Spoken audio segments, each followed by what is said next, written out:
Hello guys, and welcome back to the channel. So now guys, a lot of people will be nodding their head in agreement to this because it makes sense no other way other than like this. The orders to send troops out to the premier city, the foremost city in Nigeria and one of the leading cities in the world, to engage with a high profile situation only had to have come from the upper echelons of governance within the Nigerian space, because it could not have come from any other quarters, because nobody will have the brevity or the authority to give those orders. So it has proven, as guys I bring you this, Lekki shootings, Buratai ordered deployment of trainee soldiers, general tells panel. So the ongoing panel in Lagos State, of course, constituted by Sanwo-Olu, who is trying to extricate himself and cleanse his name from what's happened. And of course, now they are probing the main actors, and slowly but surely some elements of facts are coming to piece together this puzzle. As again,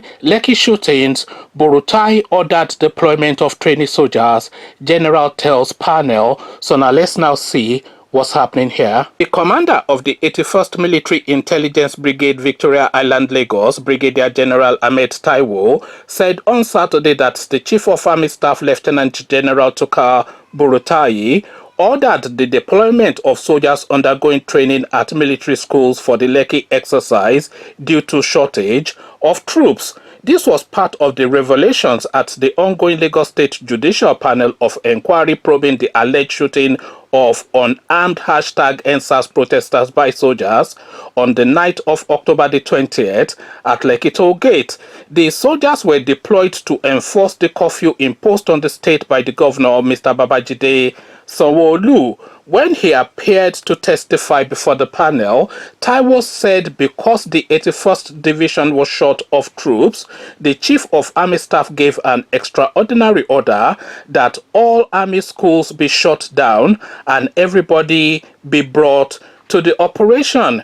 He said incidentally he had only a day before, as an examiner of the Nigerian Army Intelligence, taught the trainee soldiers about the internal security techniques, adding that he pointed out to them on the operation day how it was unbelievable that only a day after learning the rules, they were going for an operation in internal security. Taiwo added that the Nigerian army was unhappy that the governor denied inviting the army, adding that it was also unhappy that the governor said 2 persons died from the military operation at the toll gate. The general, who made a PowerPoint presentation and showed video footages before the panel, described the #EndSARS protest, particularly from October the 18th, as nothing but violence and lawlessness, stressing that the protest plunged the state into a state of anarchy. He said he believed that inviting the army was the best decision the governor could have taken, given the burning of police stations and looting of firearms and ammunition, killing of policemen, blockage of roads, and extortion of money from innocent citizens by hoodlums who, he said, hijacked the #EndSARS protest. Taiwo said since the police had been overrun, the intervention of the army was justified, but he said the army frowned upon Sanwo-Olu's denial of calling on them. Whilst showing the panel the footage of a scene where a mob killed someone, set the body ablaze, and hoodlums talking about sharing body parts, he said the anarchy was reminiscent of the Liberian Civil War. He said, "These scenes are reminiscent of the Liberian Civil War, when the fighters believed that once they consumed human body, they would be fortified, they would be strong. It was these incidents that made the governor of Lagos State to ask for military intervention, and in my opinion, that was the correct thing to do, since the police had been overrun and policemen were fighting for their lives." Taiwo said, There are two things the Nigerian army is not happy about. First, his denial that he asked us to intervene. I spoke with the governor and said the army was unhappy that he said he did not ask the army to intervene. But I am sure that after you watch everything, video footages that is, you saw he had more than enough grounds to ask the army's intervention. Perhaps it was the way everything went. The second was that he said two people died, and he said, yes, one person died at Admiralty Road due to blunt force trauma. Admiralty Road is about 3 kilometers from that place, that is, of course, Lekki toll gate. He said in trying to seek military intervention, Sanwo-Olu first called the commander of the 9th Brigade, who told him that he had to follow the correct procedure by contacting the Chief of Army Staff Lieutenant General Buratai and the General Officer Commanding.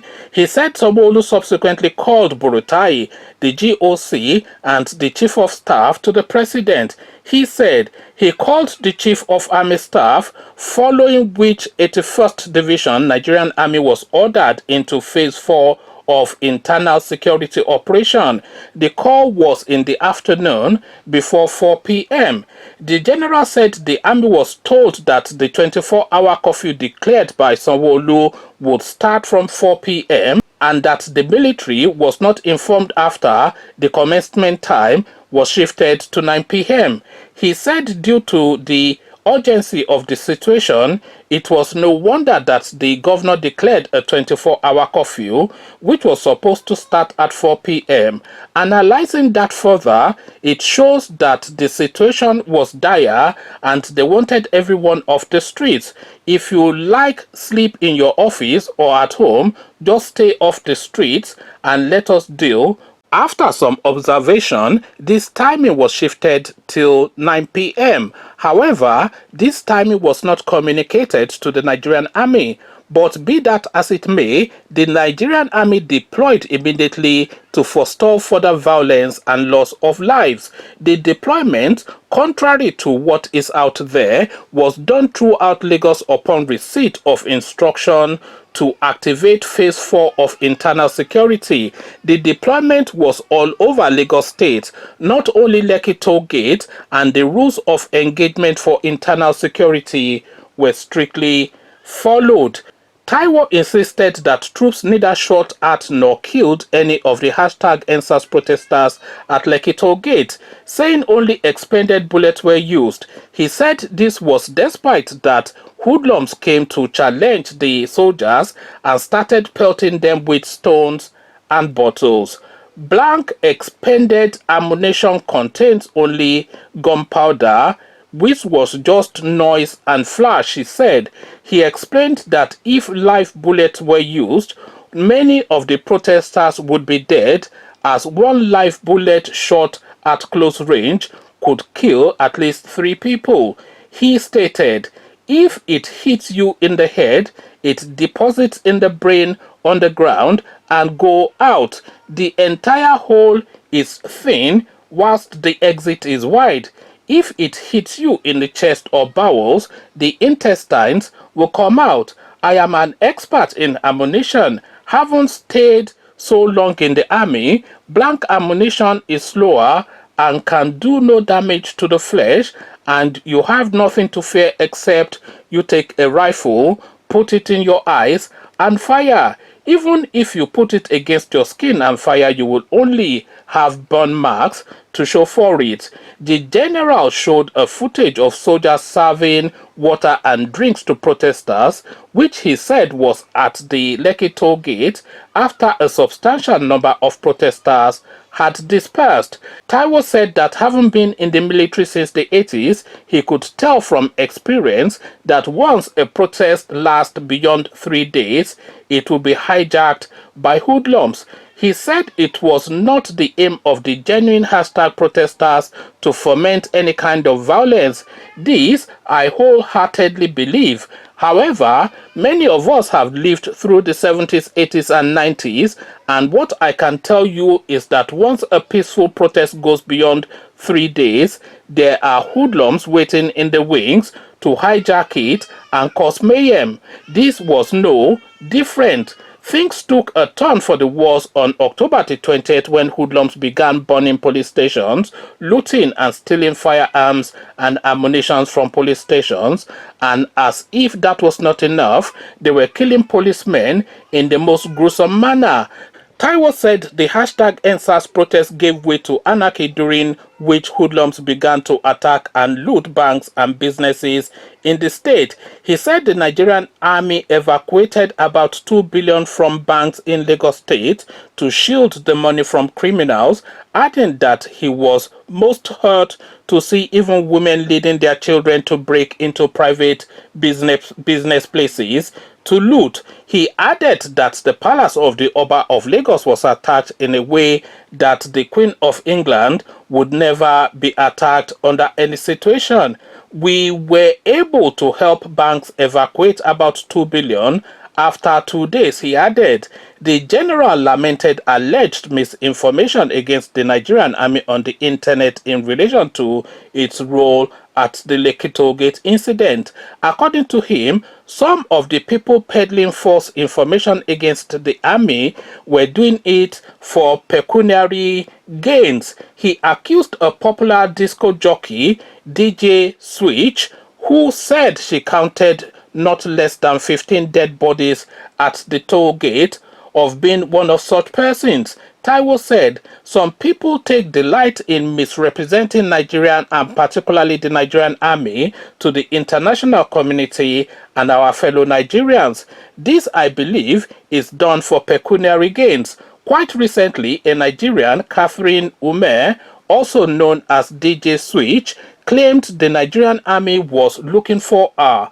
There is nothing further from the truth. My lord, we have bigger fish to fry, and that is how to stabilize Lagos. We can't be bothered chasing 1 or 2 people.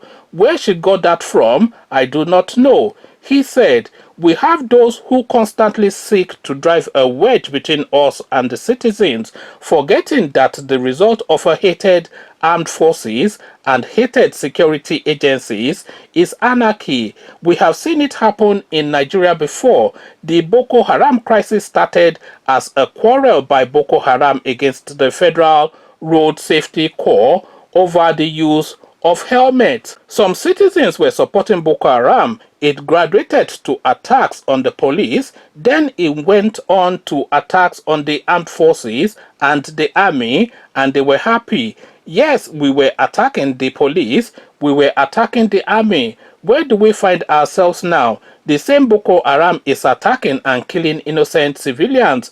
I am sure they regret their support initially.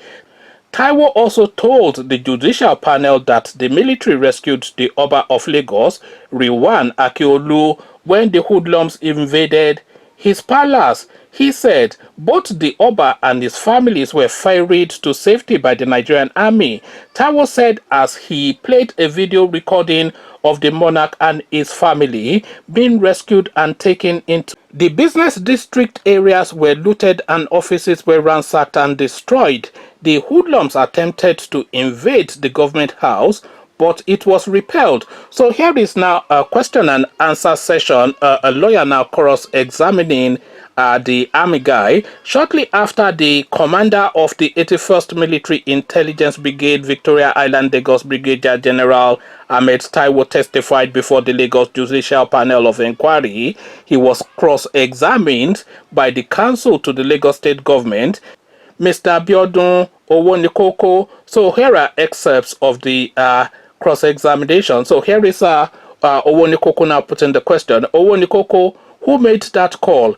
Is it a military decision or decision of the governor of Lagos State? Who made the call that we were now at phase 4? Guys, move. The decision of the governor is to say this thing is out of our hands. The police are overwhelmed. The threat is real and we need additional force. It is a request. He made a request. Is that not so? So this is now General Taiwo's answer. A simple word. Yes. Owonikoko, next question. So this is now Owonikoko again asking, Mr. President makes the decision whether that request as at that time was warranted. Is it not so? You have confirmed here that the governor tried to get the president and the chief of army staff. So here is now General Taiwo's answer. I didn't say Mr. President. I know he, that is the governor, spoke to the chief of staff to Mr. President. He spoke to the chief of army staff and the GOC 81st Division. Also before then, he had spoken to the commander 9th Brigade, but the commander does not have the power to deploy troops in that manner. So next question now by Owonikoko. I am happy with what you said. Now with all these calls, Mr. Governor has no, then ... power to who, then ... whether his request made sense or not. Am I right? Mr. Taiwo, General Taiwo, I don't know. Owonikoko, so here is Owonikoko's next question. Please, General, let's not dabble into politics and constitutionalism. You know I asked you before that when the president made an order in terms of security in the state, the governor has no right to veto it. He must comply. What I am saying is that the request to deploy the armed forces by the governor is just what it is, a request. The decision whether that will be done is left to the commander-in-chief and his team of security officers. That is simple. It is obvious. So this is now General Taiwo's response. What you are saying is that when the governor called for intervention, we should back off. Owonikoko responds, no, that is not what I am saying. I am saying that he has to do that because he has no right to command over the forces. So he went to the higher authority and said, look, this is where we are, we need it. Then the authorities made an informed judgment based on facilities and intelligence. So what I am trying to find out from you, sir, is that if Mr. President considered that it was unnecessary for the military to be deployed that day, would the governor be in a position to direct you to go out? The General Taiwo responds, obviously no. So this is the back and forth now, but that is the summary. The takeaway from it, though, from all this long-winded now narration, is that the order to deploy to Lekki toll gate actually came from General Buratai. So we are starting to pan out and flesh out rather and pull together the puzzle. So we go from the start again. So it started first with the government actually claiming that there was no army there. You will recall that Abubakar Malami, the Attorney General of the Federation, actually said in one instance that it was hoodlums that were dressed in army uniforms that went out to Lekki toll gate. So this was the initial response, outright denial. But then, of course, Amnesty International tracked them from their base in Victoria Island to Lekki with time stamps of every movement. And there were so many clips of the soldiers actually being there that there was no real denying it anymore. So the story then moved to stating that, yes, they were there, but they were there at the invitation of the Lagos State government.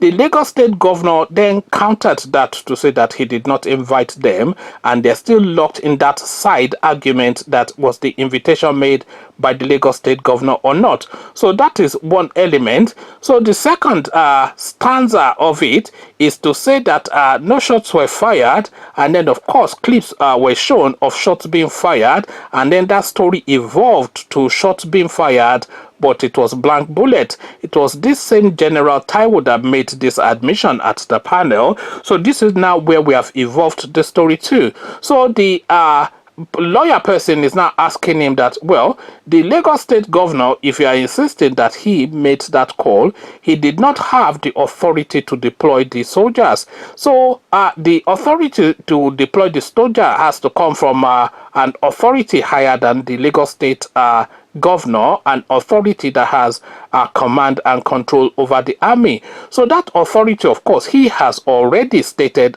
General Taiwo, that the Lagos State governor made a phone call to the chief of staff at the Aso Rock Villa, and then of course to the chief of army staff to Buratai. He then went further to say, that is General Taiwo, he went further to say that the chief of army staff gave the instructions to empty all of the available soldiers within vicinity and move them straight to Lekki toll gate, including trainees, by the way. So we're not quite sure if these people were on a special course or they were new recruits, but certainly trainees as well were part of the lump they were taken to Lekki toll gate. And in his one of his previous submissions as well, General Taiwo has also admitted that live bullets as well as blank bullets were taken to the scene of the incident. So now what this lawyer is now pressing for, or what the lawyer is now pressing for,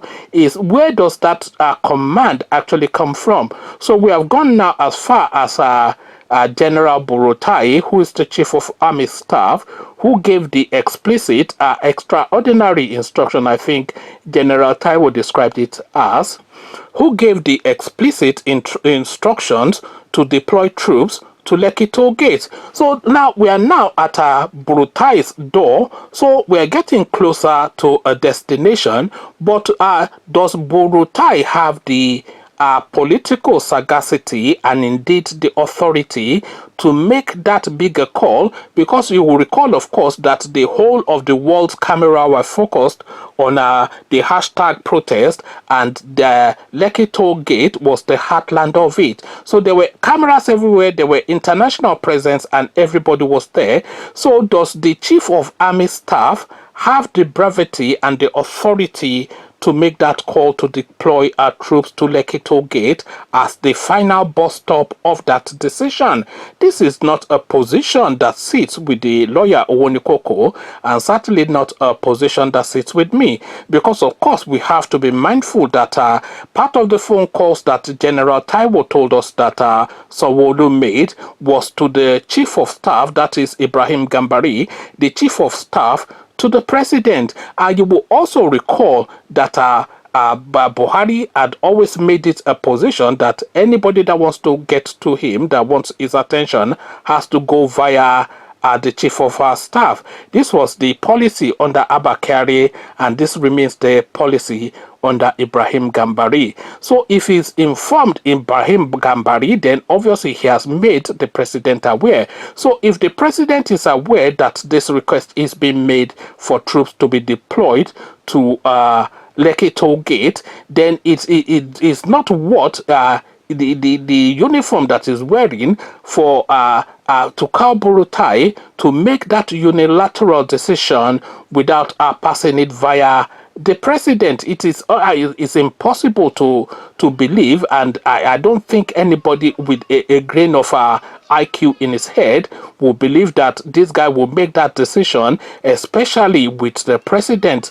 Malam Buhari being aware of the volatile situation at Lekki toll gate, having one been monitoring it, I'm assuming via all his operatives, and also had a phone call of SOS from Lagos State. So he is fully briefed. So the decision to then deploy is not a decision that any longer rests with the chief of army staff. So the decision to deploy really is now narrowing to the singular seat within Aso Rock Villa. This is the trajectory of logic, and this is where the sequence of events leads to.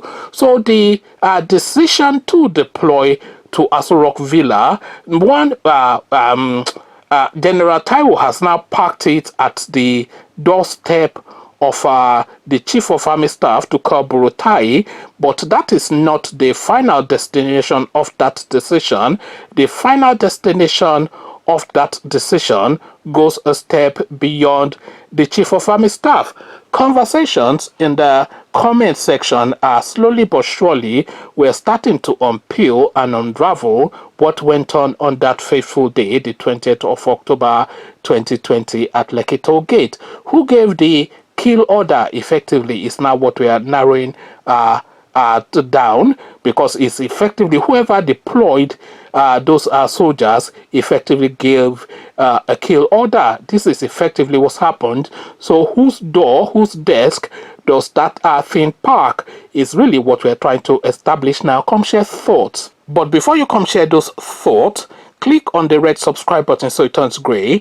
The bell button notifies you every time I drop a new video. Click on like as well, because that helps with the YouTube algorithm. Once you've done all the clickings, come join me then in the comment section. Come tell me what you're making of this rather convoluted but slowly unraveling chain of events. So I'll leave you here. Carry this conversation on with you in the comment section. But here I say peace.